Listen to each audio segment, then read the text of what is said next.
Welcome to Rom Wills Money Matters. Set daily spending limits.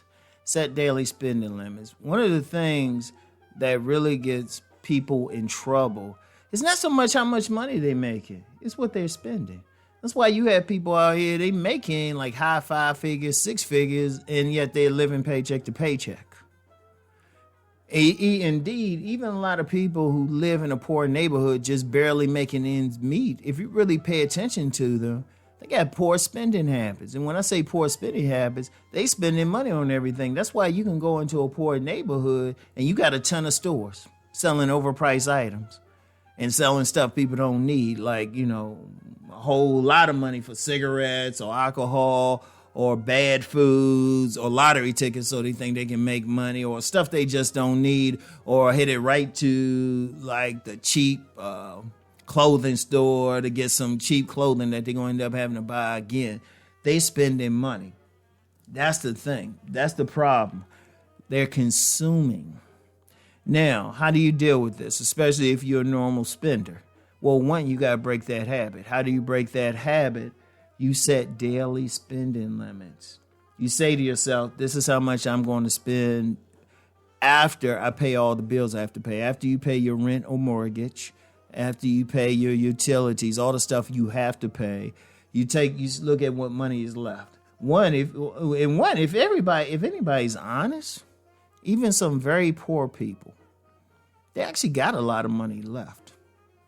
They actually got a lot of money left after they take care of the basics, but it disappears and then all of a sudden they're in trouble. But what if you say to yourself, you know what, I don't need that. It changes up. Now you still want to spend some money or something. This is what you do, because you ain't going to just totally give up stuff. You still got to have some enjoyment. Set a spending limit. After, look at your check, first budget it, say, okay, I'm going to use this to pay this, this, and this. How much I got left? All right. I want to have enough money so that I still have some money left over when I get to my next check. Let me say that again. So you want to budget it out so you have some money left over when your next check comes. And you do that by having a spending limit. So say you get paid weekly. You get paid on a Friday. So you got Saturday, Sunday, Monday, Tuesday, Wednesday, Thursday, and then you get paid again on Friday. All right. So that's basically 6 days between payment. Now say you normally, after you pay all your bills, you got $500 left. So you say, all right, my daily spending limit is $50, no matter what. Daily spending limit. So that'll be $300 right there, but you already have $500 in your account. You had $500 total. Now, some people would just go ahead and spend all that money anyway because, it ain't tricking if you don't have it, right? So they're going to spend it anyway. But say you're smart about it. So it's out of that $500, you say, okay, I still got some spending in me. I'm just going to spend $50 a day. $50 a day. All right, and say you do that. You spend $50 a day or very close to it, almost to the penny. Well, let's just say you spend every single penny of it every day. You still have $200 left when you get paid again. And then you follow the same thing. At the end of the month, you got a little bit of change for your savings. And always emphasize savings. You can start putting that away. Y'all see where I'm going with it. And you keep doing it. Now, you're not only putting money away, you're developing a good habit. See, one thing about the rich, believe it or not, they don't spend that much money. Believe it or not. And for them to build to that, they don't spend that much money. Now, there is some place they spend money. And I'm going to get into that in the next one. But right now, think about it. They don't spend that much money. They put money away. Yeah, they can go to investments and stuff, but they got a lot of money. They can go through like any economic downturn. They barely notice anything. They still doing the same thing because their spending is the same. So that's the thing. So you set those limits, you actually save money. And then you develop a different habit.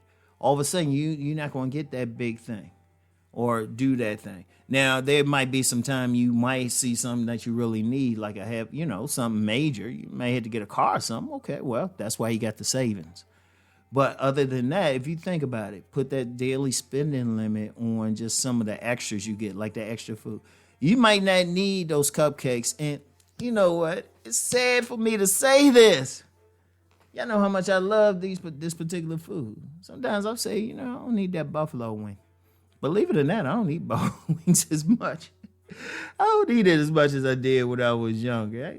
I could sit there and watch somebody else eat it. But that was because I set my own spending limits.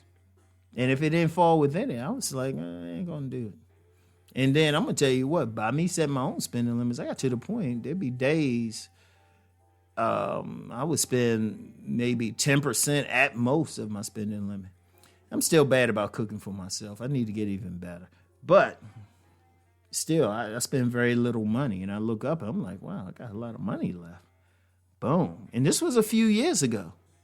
Because there was a period. There was a period in the last decade and stuff that early part of the decade, I was getting just enough to put away, take care of basic bills and everything.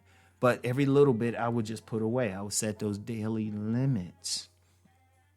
This is very important because you want to get your spending under control. See, that's the main thing with it. You got to get your spending under control. Because I'm telling y'all, that's what's killing a lot of people. Money's burning a hole in their pocket. I've seen this instance, I'll just say up close. And I've seen it with many people. They have a ton of money. They're making good money, but then they don't have anything to show for it. And they spend it on things don't need to be spending it on.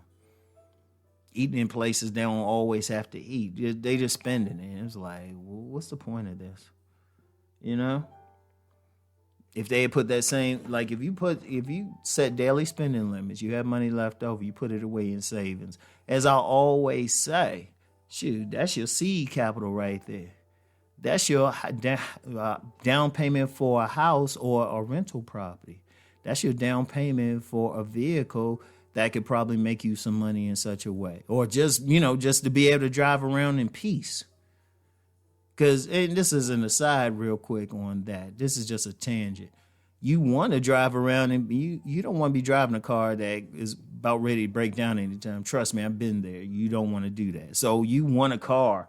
You spend it on a good vehicle to get you to and from where you have to go in peace, especially work. But you get that by setting a daily spending limit, leaving over some money at the end of the month, not splurging it, putting it away in your savings, and eventually into investments. So that's all I got for today. Set those daily limits, y'all. And let's go make that money.